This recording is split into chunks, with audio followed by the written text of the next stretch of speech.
Dera Ghazi Khan funds نہ ملنے کی وجہ سے ٹھیکیدار نے پل شوریا کا کام چھوڑ کر فرار ہو گیا۔ اہل علاقہ پریشان۔ پل شوریا کا کام بند ہونے کی وجہ سے نزدیکی آبادیوں کا شہر سے رابطہ منقطع ہو گیا۔ بچوں کا سکول جانے کا راستہ بند ہو گیا۔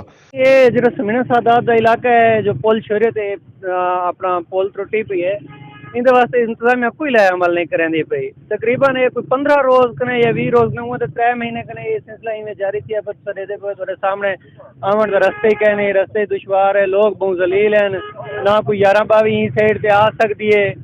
گاڑیاں والے سکولیں والے بالیں واسطے مسئلہ ہے، اتوں دے علاقے والے آبادی والے لوگوں واسطے بہت زیادہ مسائل ہیں۔ سمینہ سادات ہے اتوں جڑا روڈ پل کا بڑا مسئلہ ہے، لوگ واسطے مشکلات ہیں، ایمبولینس نہیں آ سکتی، لوگ جڑا ہے نا ہسپتال واسطے شہر واسطے نہیں مل سکتے، سکول واسطے بال نہیں مل سکتے، تنگ ہیں۔ اوپر سے محکمہ ایریگیشن نے نہر میں پانی چھوڑ۔ اہل علاقہ نے ضلعی انتظامیہ سے نوٹس لینے کا مطالبہ کیا۔ ناصر سومرو، ڈیرہ غازی خان۔